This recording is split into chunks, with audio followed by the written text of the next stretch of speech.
My daughter held up a worst father alive sign when I came home from the hospital. So, I drained her college fund. I'd been working construction for 15 years, taking every overtime shift and weekend job to give my daughter Haley everything she wanted. Private school, dance lessons, new iPhone every year, shopping trips with her friends. My wife Lisa always said I spoiled her too much, but I couldn't help it. She was my only kid, and I wanted her to have everything I didn't growing up. I'd leave the house at 5 in the morning and get back at 8 at night covered in drywall dust and exhausted, but seeing Haley happy made it worth it. She'd run to the door when she was little, screaming daddy and jumping into my arms. Now at 16, she barely looked up from her phone when I walked in. Lisa said it was just teenage years. I kept telling myself that too. 3 weeks ago, I fell off scaffolding at a job site, 20 feet straight down onto concrete, broke 4 ribs, fractured my shoulder, and got a concussion that had me seeing double for days. The foreman called Lisa from the ambulance and she rushed to the hospital with Haley. While I was getting x-rays, Lisa told me Haley was really worried and crying in the waiting room. That made me feel better even through the pain. I spent 5 days in the hospital, and Haley visited once for 10 minutes and complained the whole time about the smell and how gross hospitals were. Lisa apologized for her, saying Haley was just stressed about me being hurt. When I finally got released, I was excited to go home. The doctor said I needed 2 weeks of rest minimum before even thinking about work. Lisa drove me home carefully, avoiding every pothole. She said Haley had made something special for my homecoming. I figured maybe she'd cooked dinner or decorated the house. When we pulled up, I saw Haley standing in the driveway with her friends Becca and Jill. She was holding a big poster board above her head. In huge black letters it said, "Worst father alive," with an arrow pointing down at her. Her friends were laughing and recording on their phones. Lisa gasped and started yelling at Haley to put it down. Haley rolled her eyes and said it was just a joke for social media, that everyone was doing this trend where you pretend to hate your parents. She said I was being sensitive and couldn't take a joke. I stood there with my arm in a sling, ribs wrapped, head still pounding, staring at my daughter who thought my pain was content for her friends. Lisa grabbed the sign and tore it up while Haley screamed about her ruining the video. Haley called me dramatic and said if I was a cool dad, I would have played along. Her friends agreed, saying their dads would have thought it was funny. That night, Haley complained about dinner because Lisa made soup instead of ordering pizza. She said I was ruining her weekend by being home because now she couldn't have people over. When I reminded her I was recovering from almost dying, she said I was exaggerating and that plenty of people fall at work. The next day, while Lisa was at the grocery store, Haley had more friends over. They were loud, and I asked them to keep it down because my head was killing me. Haley told them I was being a baby about a little fall. One of her friends said, "At least I had a job," and Haley said, "Yeah, an embarrassing one where I got dirty and sweaty like some kind of animal." She said she tells people I work in an office so they don't know her dad is just a construction worker. I heard her tell them about how she was counting down until college so she could finally get away from her loser family. She said the only good thing about me was the money I made for her college fund, which was sitting at $40,000 after years of saving. Her friend asked if she felt bad talking like that when I was hurt. Haley said I probably fell on purpose for attention and workers' comp. That's when I made a decision. The next morning, I called my nephew Tommy, who was 20, and working 2 jobs to pay for community college. Smart kid, grateful for everything, always offering to help when he visited. I told him I wanted to talk about his education. He came over that afternoon, and I told him about the college fund I'd been saving. I said I wanted to pay for him to finish his degree in engineering. He cried and said he couldn't accept it. I insisted, and we went to the bank that day to transfer everything. When Haley found out a week later, she lost her mind. She screamed that I'd stolen her future. I reminded her about the sign, about calling me an embarrassment, about saying I was the worst father alive. I told her worst fathers don't save for college funds. She said it was just a stupid joke. I said so was thinking she'd get my money after treating me like garbage. Lisa backed me up completely. Then last night, she came out of her room with a suitcase saying, "I am leaving and you won't be able to stop me." I stood in the doorway watching Haley grip her suitcase handle. I told her calmly that she was 16 and not going anywhere tonight. Lisa backed me up immediately, moving to stand beside me and saying we needed to talk about this as a family instead of Haley running away from consequences. Haley dropped the suitcase and screamed that we were both horrible parents who ruined her life. Her face turned red and she was shaking with anger. I felt my ribs ache from the tension in my body, but I didn't move from blocking the door. Lisa suggested we all sit down in the living room to talk this through. Haley refused and stormed past us to her room, slamming the door hard enough to rattle the pictures on the wall. I heard something crash inside her room, probably something she threw. I sank onto the couch with my ribs aching from all the tension. Lisa sat beside me and took my hand in hers. We sat there in silence for a few minutes, just breathing. Lisa said we were not backing down on the college fund decision. I agreed completely. She squeezed my hand and said we needed to figure out how to move forward as a family, though. I knew she was right. but I had no idea how to do that when Haley was acting like this. We talked quietly about maybe getting family therapy or setting some clear rules. Lisa kept rubbing my back because she could tell my shoulder was hurting from the stress. That night I barely slept because my shoulder was throbbing. I kept replaying Haley holding that sign while I was injured and in pain. Every time I closed my eyes, I saw her laughing with her friends while I stood there with my arm in a sling. Around 2 in the morning, I gave up on sleep and went to the kitchen. I got ice from the freezer and pressed it against my ribs. Lisa found me sitting at the kitchen table in the dark. She didn't say anything at first, just sat down across from me. Then she reminded me that I made the right choice. She said Haley needed to learn respect before she left for college anywhere. I asked if she thought Haley would ever forgive me. Lisa said eventually yes, but that forgiveness had to come with understanding what she did wrong. We stayed up talking until almost 4 in the morning. The next morning, Haley came out of her room around 10. She tried to act like nothing happened. She walked into the kitchen where Lisa was making coffee and asked if Lisa could drive her to meet friends at the mall. Lisa set down her coffee mug and told Haley no. She said Haley was grounded until we could have a real conversation about her behavior and the college fund. Haley's mouth dropped open. She accused us of being controlling. She said all her friends' parents let them go out and we were being unfair. Lisa stayed calm and said Haley could be mad about it, but the answer was still no. Haley grabbed her phone and stormed back to her room. I heard her on the phone immediately, probably calling friends to complain about us. I spent the morning at a follow-up doctor's appointment. The waiting room was cold and smelled like cleaning supplies. My doctor checked my shoulder and ribs carefully. He pressed on different spots and asked about my pain levels. He cleared me to return to light duty work in 2 weeks. On the drive home, I thought about how I fell 20 feet, and Haley made it about her social media content. The whole thing felt so wrong. My doctor had noticed I seemed distracted during the exam. He asked if I was dealing with stress at home. I admitted my family situation was complicated right now. He told me stress could slow my physical recovery and to try to take care of my mental health too. When I got home, I found Lisa on the phone in the kitchen. Her voice was getting louder and I could tell she was upset. I heard her sister's voice coming through the phone, loud enough that I could make out some words. Lisa was defending our decision about the college fund. Her sister was saying we were being too harsh on Haley. After Lisa hung up, she looked exhausted.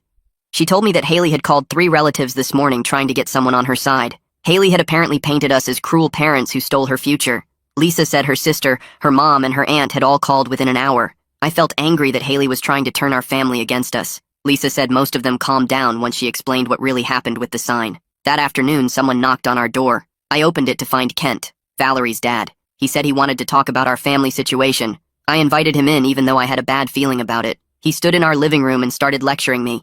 He said teenagers make mistakes and I was overreacting to a harmless prank. He kept saying boys will be boys, except it was girls will be girls. I let him talk for a minute. Then I pulled out my phone and showed him photos of my injuries from the hospital. The bruising on my ribs was purple and black. My shoulder was swollen. I asked if he would think it was harmless if someone mocked him while he was hurt like this. Kent looked at the photos and his face changed a little, but he didn't apologize. He just said Haley was still young, and we should give her another chance. I told him we were giving her chances, just not her college money.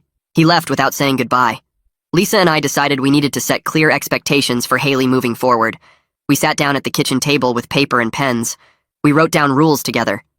The list included a genuine apology to me, no social media for a month, regular family therapy sessions, and helping with household chores. We agreed that if Haley wanted any financial support for college, she would need to earn it back through changed behavior over the next 2 years. Lisa added that Haley needed to maintain good grades and show consistent respect. I wrote down that she had to get a part-time job to start saving her own money. We both signed the paper like a contract. It felt official and serious. We called Haley down for a family meeting that evening. She came downstairs slowly, her arms crossed. We sat in the living room with Haley in the chair across from us. Lisa handed her the paper with our rules. Haley read through it and then she laughed. She said we could not actually enforce any of this. She said she would just go live with her friend Valerie. Lisa calmly pulled out her phone. She showed Haley a text message from Valerie's mom. The message said Haley was not welcome to stay there after Kent told her what really happened with the sign. Haley grabbed the phone and read the message herself. Her face went pale. She scrolled through and saw similar messages from 2 other friends' parents. Haley's face fell apart when she realized none of her friends' parents would take her in. She started crying real tears for the first time since this whole thing started. These were not angry tears or manipulation tears. These were the tears of someone who just understood they were alone. She said we had turned everyone against her and ruined her reputation. Her voice was shaking and she could barely get the words out. I told her that she ruined her own reputation by being cruel to someone who was injured. I said these were the natural consequences of her choices. Lisa moved to sit beside Haley, but Haley pulled away. She kept crying and saying it was not fair. I felt bad seeing her so upset. but I also knew this was necessary. She needed to understand that actions have real results that you cannot just escape from. Over the next few days, Haley stayed in her room except for school and bathroom trips. She took her meals upstairs on paper plates and left them by her door for Lisa to collect. I heard her moving around at night, pacing back and forth across the creaky floorboards. Lisa kept checking on her, but Haley barely responded beyond one-word answers. Lisa started worrying out loud that we were pushing Haley away for good, that she would never forgive us. I reminded Lisa that we were not punishing Haley for being a normal teenager. We were holding her responsible for real cruelty towards someone who was hurt and in pain. Lisa nodded, but I could see the worry lines getting deeper around her eyes. On Thursday afternoon, my phone rang while I was icing my shoulder. It was Stuart from the construction crew. He asked how my recovery was going and if I needed anything. Then he mentioned he heard through the neighborhood about what happened with Haley and the college fund. I felt my face get hot because I did not want everyone knowing our business. But Stuart said he wanted me to know the guys at work were on my side. He said his own daughter went through a phase where she treated him like dirt, and he wished he had stood up to her the way I did. His support made me feel less alone in this mess. The next morning, Tommy called while I was making coffee. He sounded excited and told me he registered for spring semester classes. His engineering program advisor looked at his transcript and was really impressed with his grades. Tommy went on about which classes he was taking and how the advisor said he had a bright future. Then his voice got quieter, and he asked if things were any better with Haley. I told him honestly that it was still hard and tense at home. Haley was not speaking to us much, and everyone was walking on eggshells. Tommy said he felt bad about causing problems in our family. I stopped him right there and said he should not feel guilty at all. I told him he earned this chance through his own hard work and being grateful for what people did for him. The money went to someone who deserved it, and that was the whole point. Tommy thanked me again and said he would make me proud. After we hung up, I sat there thinking about how different Tommy and Haley were, even though they were only 4 years apart in age. That afternoon, Lisa got a call from the school counselor. She put it on speaker so I could hear. The counselor said several of Haley's teachers noticed she seemed really distracted and upset in classes. She was not turning in homework and just stared out the window during lessons. The counselor wanted to meet with us to talk about what was going on. Lisa and I agreed to come in the next day. We sat in the counselor's small office with motivational posters on the walls. The counselor was a woman in her 40s with kind eyes and a calm voice. She asked what was happening at home that might be affecting Haley. Lisa and I looked at each other, and then I explained the whole situation. I told her about my fall, the hospital stay, the sign Haley held up, the things she said about me and my decision about the college fund. I tried to be fair and not make Haley sound worse than she was. The counselor listened without interrupting and took notes. When I finished, she said she understood why we made that choice. She suggested we consider family therapy to work through this as a group. She also offered to check in with Haley every week to make sure she was handling the stress okay. We thanked her and agreed that therapy was probably a good idea. 2 weeks after the suitcase incident, my doctor cleared me to go back to work on light duty. I could not climb scaffolding yet, but I could do equipment checks and inventory. My first day back, I showed up at the site and the guys all greeted me. A few asked how I was healing and if I needed help with anything. Nobody brought up the Haley situation directly, but I could tell from the way they looked at me that they knew something big happened. Stuart put me on inventory duty, counting tools and checking safety equipment. It felt good to be doing something useful again instead of sitting at home thinking about family drama. My shoulders started aching around 2 in the afternoon, but I pushed through until quitting time. Being back at work made me feel normal again, like I was still the same person I was before the fall. That evening, Lisa went upstairs to check on Haley. I heard Lisa knock and then the door open. I stayed downstairs, but I could hear their voices through the ceiling. After about 20 minutes, Lisa came back down with red eyes. She said Haley was crying in her room and actually let Lisa sit with her. Haley admitted she did not think I would really take away the college money. She thought parents always forgave their kids no matter what they did. Lisa told Haley that forgiveness does not mean erasing the results of your actions. Real love sometimes means letting people face what they caused. Haley listened and cried more, but she did not argue. Lisa said it felt like the first real conversation they had in weeks. I felt a tiny bit of hope hearing that, even though I knew we still had a long way to go. The next day, I called a therapist named Denise Muller, who a friend recommended. She worked with parents and teenagers who were having major fights. I explained our situation over the phone, and she had an opening the following week. When the appointment day came, we all drove to her office in separate silence. Haley sat as far from me as possible in the waiting room, staring at a magazine without turning the pages. When Denise called us in, she had us sit in a circle of chairs. She was probably in her 50s with gray hair and a calm way of speaking. She explained that today we would each share our version of what happened without anyone interrupting. She said everyone would get their turn to talk. Denise looked at me first and I told my side. I talked about working all those years, getting hurt, coming home to that sign, hearing what Haley said about me. Lisa went next and backed up everything I said. Then it was Haley's turn.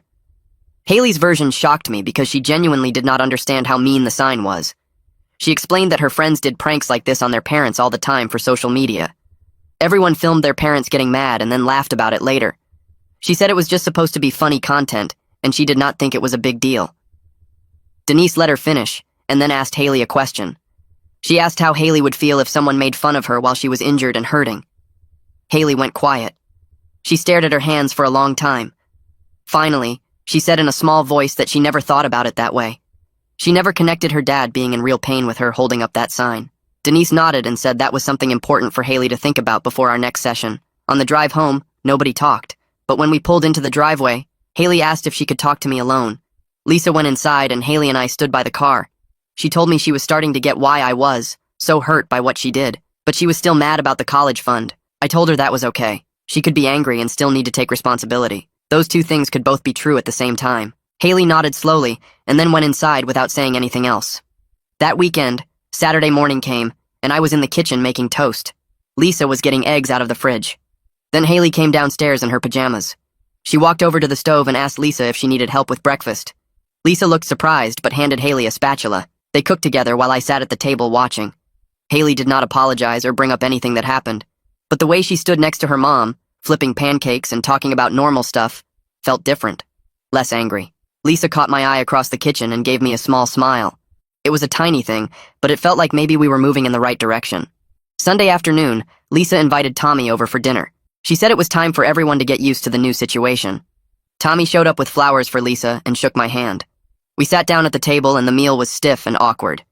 Haley barely looked at Tommy the whole time. She pushed food around her plate and gave short answers when anyone asked her questions. After dinner, Tommy thanked me again for changing his life. He mentioned he got a part-time job at the campus library to cover his living costs and books. He wanted to make sure he was not taking more than he needed. Haley stood up suddenly, her chair scraping loud against the floor. She mumbled something about homework and left the table. A few minutes later, we heard her crying in her room. Tommy looked guilty and asked if he should leave. I told him no, this was not his fault, and Haley needed to work through her feelings. But inside, I felt torn between being proud of Tommy and sad for my daughter. After Tommy left that night, Lisa went upstairs to check on Haley. I stayed in the kitchen cleaning up dinner plates and listening to the muffled sounds of their voices through the ceiling. 20 minutes passed before Lisa came back down. She sat across from me at the table and folded her hands together. She told me Haley spent the whole conversation crying about feeling replaced. Haley said Tommy got everything she was supposed to have, and now I loved him more than her. Lisa explained that Haley kept saying Tommy wasn't even my real son, just a nephew, so why did he deserve her money? I asked Lisa if Haley understood why I made the choice. Lisa nodded slowly and said Haley was starting to get it, but the fear of losing my love was bigger than anything else right now. I sat there thinking about how I'd spent 16 years trying to make Haley happy, and somehow she ended up scared I didn't love her. Lisa reached across the table and squeezed my hand. She reminded me that teenagers don't always make sense, and that Haley's fear didn't excuse what she did, but it explained some of the anger. I went to bed that night thinking about the little girl who used to run to the door when I came home. Our second therapy session happened on a Thursday afternoon. Denise had us sit in the same chairs as last time. She pulled out 3 pieces of paper and 3 pens. She explained we were each going to write down what we needed from the others to move forward as a family. I stared at the blank paper for a minute before writing. I wrote that I needed real respect, not fake politeness. I needed Haley to understand how much the sign hurt me when I was already in pain. I needed her to see me as a person, not just a wallet. Lisa wrote quickly, filling half her page. When Denise asked her to share, Lisa said she needed both of us to stop putting her in the middle of every fight. She was tired of being the messenger and the peacemaker. She needed us to talk to each other directly, instead of through her. Haley's turn came and she read from her paper in a quiet voice. She said she needed to know I still loved her even though I gave away her college money. She needed proof that I wasn't replacing her with Tommy. She needed to feel like part of the family again instead of the bad guy everyone was mad at. Denise asked each of us to respond to what we heard. I looked at Haley and told her I never stopped loving her for 1 second. Lisa told her she would always be our daughter no matter what happened. Haley wiped her eyes with her sleeve. I took a breath and told Haley something I'd been thinking about for days. I said I loved her completely, and that's exactly why I made this decision about the money.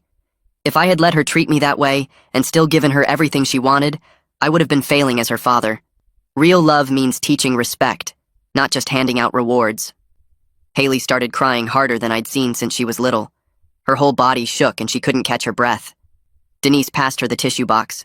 When Haley finally calmed down enough to talk, she said she did understand the sign was cruel. She said she'd been thinking about it every day since it happened. She wasn't ready to say sorry yet, but she knew what she did was really bad.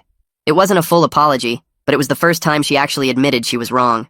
Denise told us that was real progress. On the drive home, nobody said much. But when we pulled into the driveway, Haley didn't run straight to her room like usual. She sat in the car for an extra minute before getting out. My physical therapist examined my shoulder and ribs the following week. She had me lift my arms, twist my torso, and do some strength tests. Everything checked out better than expected. She cleared me to return to full duty at work. I could climb scaffolding again, lift heavy materials, do everything I did before the fall. The physical recovery felt like a real win, but I knew the emotional stuff with Haley would take way longer to heal than broken bones. When I got back to the job site the next day, Stuart pulled me aside during lunch break. He said he was proud of how I was handling everything with my family. He mentioned that a lot of guys would have either given in right away or cut their kid off completely. I was doing the hard middle path of holding firm on consequences while still keeping the door open. I thanked him and got back to work. Being up on the scaffolding again felt good. My body remembered all the movements even after weeks away. 3 weeks after Haley threatened to leave with her suitcase, she knocked on our bedroom door after dinner. Lisa and I were watching TV. Haley asked if she could talk to both of us together. We followed her downstairs to the living room. She had a piece of notebook paper in her hand, folded up small. She sat on the couch across from us and unfolded it. Her hands shook as she started reading. She apologized for making the sign. She apologized for calling me embarrassing. She apologized for lying to her friends about my job. She apologized for saying I fell on purpose. Her voice got quieter with each sentence. When she finished reading, she was crying so hard she could barely breathe. The paper fell from her hands onto the floor. Lisa moved to sit next to her. I stayed frozen in my chair for a second, just watching my daughter fall apart. This was what I'd been waiting for. Real understanding of what she'd done. I got up and walked over to the couch. I sat on Haley's other side and put my arm around her shoulders. She turned and grabbed onto me, burying her face in my shirt. She kept saying sorry over and over between sobs. Lisa wrapped her arms around both of us. We sat there as a family, all three of us crying. I don't know how long we stayed like that. Eventually, Haley pulled back and wiped her face. She asked what happens now with the college fund. I told her the truth. The money was staying with Tommy because that decision was final. But if she kept working on her behavior, kept being respectful, we could talk about ways she might earn some financial support for college. It wouldn't be $40,000, but we wouldn't leave her with nothing if she showed us real change over time. Haley nodded and said that was fair. She looked exhausted from crying. Lisa and I spent the weekend creating a detailed plan. We wrote down exactly what Haley needed to do to earn back some college support from us. She had to maintain respectful behavior at home. She had to keep her grades up. She had to get a part-time job and start saving her own money. She had to keep going to therapy. We decided we'd match whatever she saved from working over the next 2 years. So if she saved $5,000, we'd give her $5,000. It wouldn't be the full amount she lost, but it would help. We sat Haley down Sunday night and showed her the plan. She read through it carefully. Then she looked up and said she felt better having a clear path forward. She said not knowing if she'd ever get any help was scarier than knowing she had to work for it. She asked when she could start looking for a job. Lisa offered to help her search online that week. Haley applied to 3 different places and got hired at a coffee shop near our house. She started working weekends and 2 afternoons after school. Lisa drove her to the first few shifts.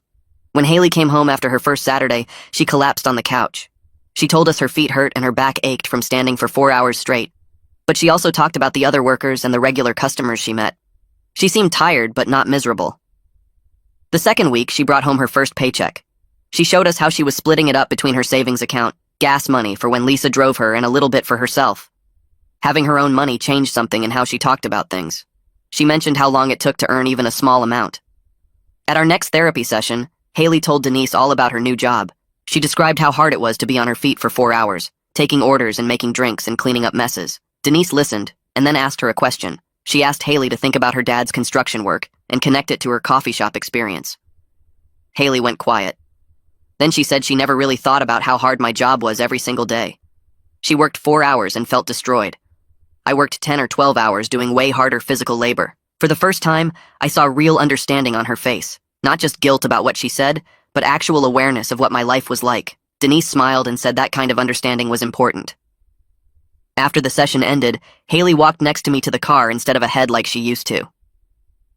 A month after his first visit, Kent showed up at our door again. I answered, and he stood there looking uncomfortable. He said he needed to apologize for lecturing me about parenting. Valerie had told him more details about what Haley actually said about me, not just the sign. He realized the disrespect went way deeper than he understood before. He said if his daughter talked about him that way, he'd have done the same thing I did. I accepted his apology and invited him in for coffee. We sat at the kitchen table and I told him Haley was making real progress. She had a job now, was doing better in the school, and actually seemed to understand why I was so hurt. Kent looked relieved. He said Valerie felt terrible about recording that video. I told him teenagers make mistakes and Valerie was still welcome at our house. We talked for another 20 minutes about how hard it was to raise kids these days.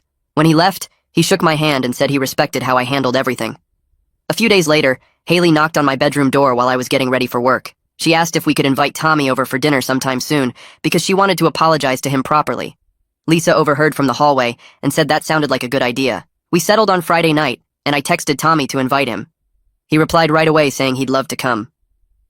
When Friday arrived, Haley helped Lisa cook dinner instead of hiding in her room like she used to. She set the table without being asked and even put out the nice plates we usually saved for holidays. Tommy showed up at 6 with a bottle of soda and a smile on his face. We all sat down together, and the first few minutes were awkward with everyone passing dishes and not saying much. Then Haley cleared her throat and looked at Tommy across the table.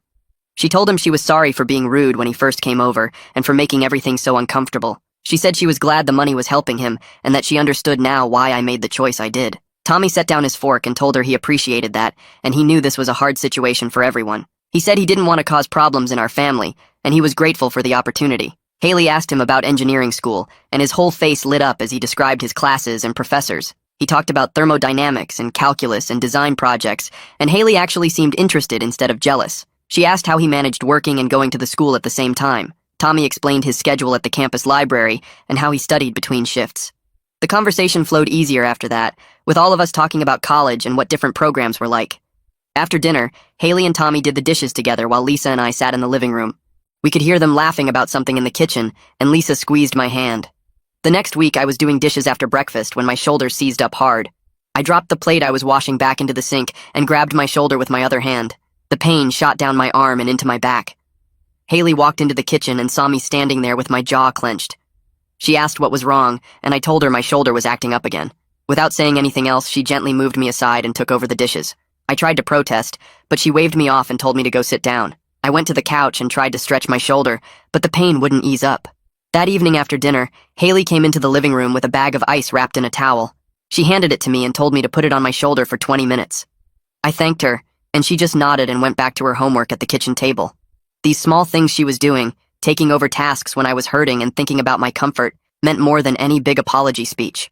They showed she was actually paying attention to how I was doing, instead of just thinking about herself. Lisa's phone rang the next afternoon while we were watching TV. She looked at the screen and told me it was her sister calling back. She answered and walked into the bedroom for privacy. I could hear her voice through the door but couldn't make out the words. When she came back 20 minutes later, she looked surprised in a good way. She told me her sister apologized for judging how we handled things with Haley, without knowing all the details. Apparently her own teenage son had been acting entitled and disrespectful lately, and watching what we went through made her rethink her approach with him. Lisa said they had a real conversation about how hard it is to raise teenagers these days, and how easy it is to make excuses for bad behavior. Her sister admitted she'd been doing that with her son, and it wasn't helping him. Lisa seemed relieved to have her sister's support instead of criticism. 2 days later, the school counselor called and asked if we could come in for a meeting. My stomach dropped because I thought Haley was in trouble again. But when we sat down in her office, the counselor smiled and told us Haley's grades had improved across all her classes. Her teachers reported she seemed more focused and engaged instead of distracted by her phone. The counselor said Haley had been talking to her about college plans and seemed genuinely interested in her future. She mentioned that Haley had started researching schools with good financial aid programs and scholarships. Lisa and I looked at each other, both of us surprised and proud. The counselor said she'd never seen such a turnaround in a student before, and whatever we were doing at home was clearly working. On the drive back, Lisa said she couldn't believe this was the same girl who held up that sign 2 months ago. 4 weeks into her coffee shop job, Haley came home on a Saturday afternoon and asked if we could talk about money. She sat down at the kitchen table with her paycheck and a notebook where she'd written everything out. She showed us how she was splitting her earnings between her savings account for college, gas money to pay Lisa back for driving her to work, and a small amount for personal spending. She'd saved $200 so far toward college.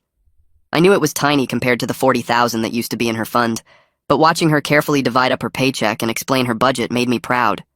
She talked about how long it took to earn even a small amount and how she understood now why I worked so much overtime. I told her I was proud of her for taking responsibility and working hard. She smiled and said she was proud of herself too. At our next therapy session, Denise asked us each to talk about what we'd learned from this whole crisis.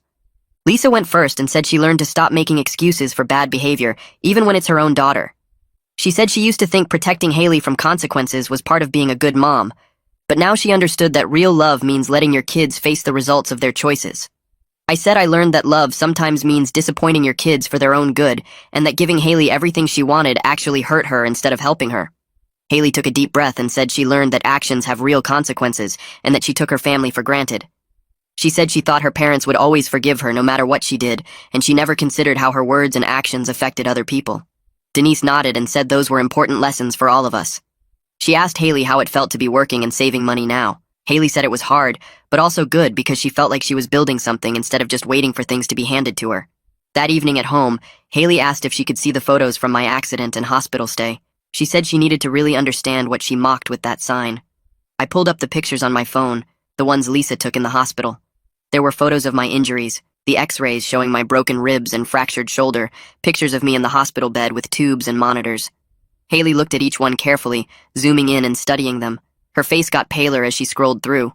When she finished, she handed my phone back and said she felt sick thinking about holding that sign while I looked like this. She said seeing the actual damage made it real in a way it hadn't been before. I believed her remorse was genuine now because I could see it in how she couldn't meet my eyes and how her hands were shaking. The following week, my construction crew threw a small celebration for my full recovery and returned to regular work. Stuart organized it during our lunch break, bringing in sandwiches and a cake. I invited Lisa and Haley to stop by the site, and they showed up around noon. Haley had never been to one of my job sites before. She looked around at the scaffolding and equipment and the half-built structure we were working on. Stuart came over and introduced himself to Haley. He told her I was one of the hardest workers he'd ever supervised and that the whole crew respected me. He said I never complained and always volunteered for the tough jobs. I saw something change in Haley's face as Stuart talked. Instead of the embarrassment she used to feel about my job, I saw pride. She asked Stuart questions about what we were building and how long projects usually took. My coworkers were friendly and welcoming, and Haley seemed to relax around them. On the drive home, she said she understood now why I was always so tired and sore.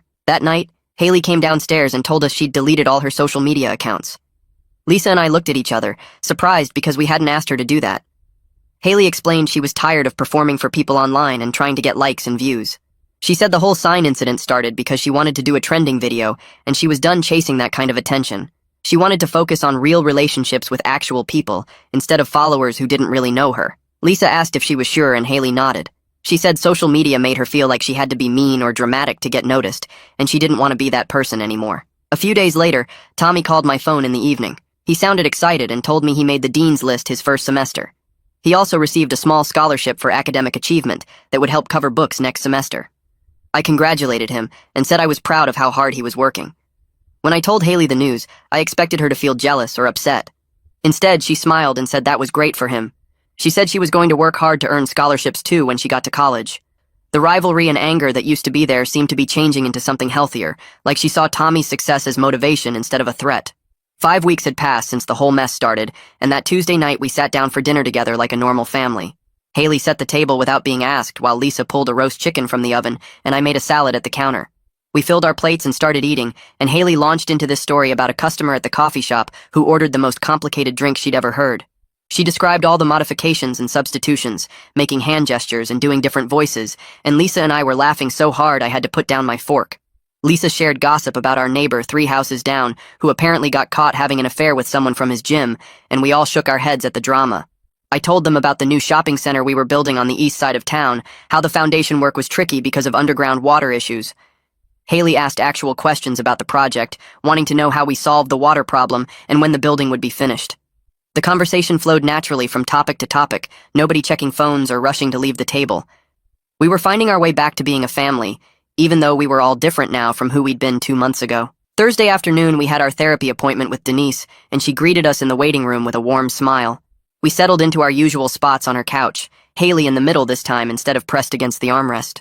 Denise looked over her notes and said she was really impressed with how far we'd come in just 5 weeks of weekly sessions. She suggested we could move to monthly appointments instead, since we'd built such strong communication tools. Denise reminded us that healing wasn't going to be a straight line, that we'd have setbacks and hard days, but we knew how to talk through problems now. Haley surprised both Lisa and me by asking if we could keep the monthly sessions because she found it helpful having a neutral space to discuss things. Denise smiled and said that was exactly the kind of insight that showed real growth.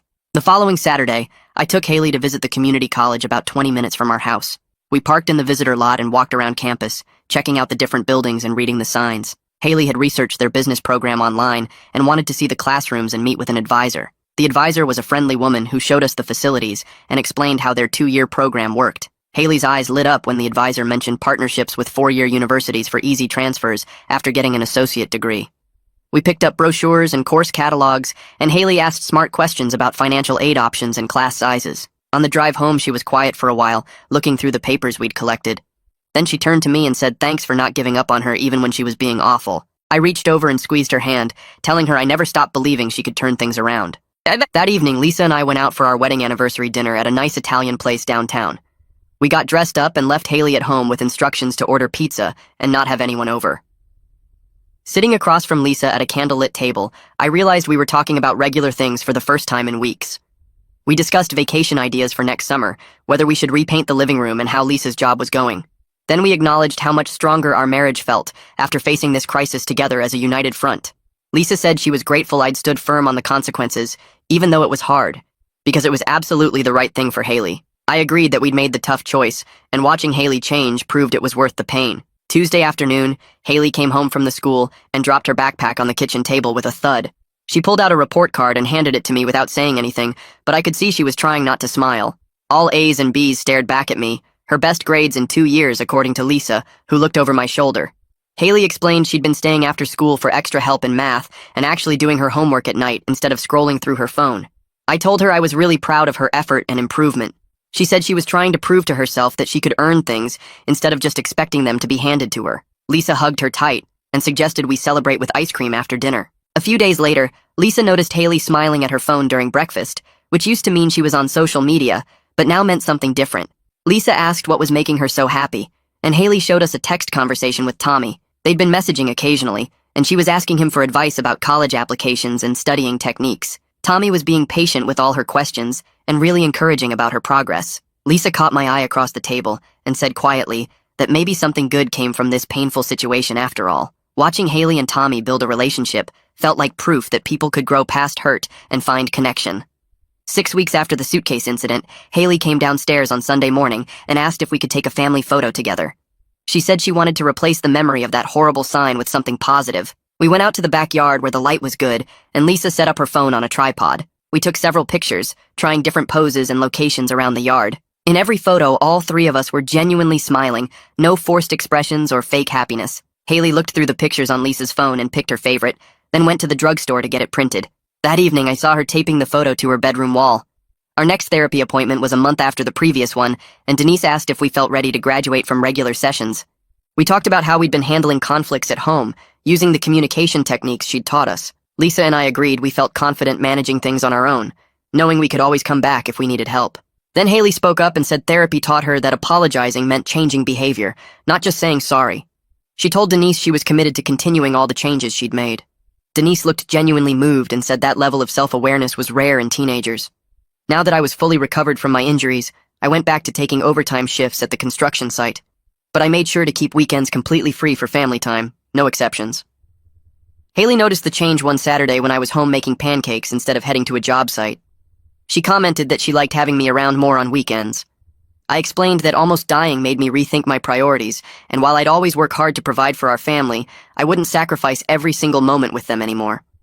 Finding balance mattered more than extra money in the bank. 3 months after starting her coffee shop job, Haley came home one evening with her savings account statement. She'd managed to save $1,000 by working consistently and being careful with her spending. Lisa and I sat down with her at the kitchen table and wrote a check to match her savings as we'd promised. Haley seemed more excited about this $2,000 she'd earned than she ever was about the original $40,000 we'd saved for her. She said she finally understood that money meant more when you worked for it yourself. We drove to the bank together and opened a college savings account in her name, and Haley held the deposit receipt like it was made of gold.